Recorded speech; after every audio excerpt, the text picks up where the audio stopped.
Several people were detained during a drug raid at a defunct child daycare center this evening. The home sits on Crystal Spring Road near Hammond Boulevard on Jacksonville's west side. The Sheriff's Office Narcotics Unit had a search warrant and swarmed the home. 3 people were arrested. Investigators tell News4Jax the place was being used to store, sell, and use narcotics. 3 other people were detained but later released. A former Jacksonville school teacher is accused of having images of child abuse on his computers at home. Federal prosecutors announced the arrest of 64-year-old Michael Gillis today. News4Jax reporter Eric Avignon joining us live from outside the federal courthouse downtown with more on this investigation. Eric? Yes, Gillis was charged with knowingly possessing child pornography. Now, if he is convicted in this courthouse, he could face up to 20 years in a federal prison.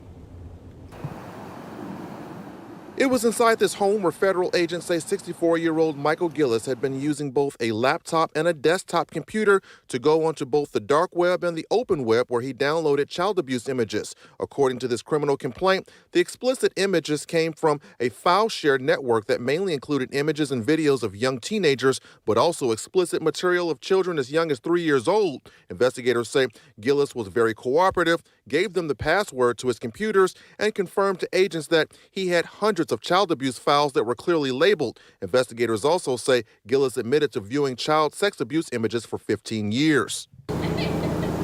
Multiple children live on this block, but the parents of those children who knew Gillis were not comfortable commenting about his arrest. Meanwhile, federal agents say Gillis told them even though he was a school teacher, he never touched a child but only fantasized about it. On page 5 of the criminal complaint, Gillis is quoted by investigators as saying, "I know I shouldn't do it." I think it was a cry for help. News4Jax crime and safety expert Ken Jefferson is a retired JSO sex crimes investigator. He says based on Gillis's admission and willingness to cooperate with investigators, it appears Gillis knew he needed help. He wanted to come clean. He obviously wanted something like this to happen, either to get caught or have a life-changing event to make him realize that he needed help. Jefferson says this was more evident when, according to the complaint, Gillis told agents that he tried to stop watching child porn but found a way to go back to it. Now, Gillis has retained an attorney that is based out of Tampa, Florida.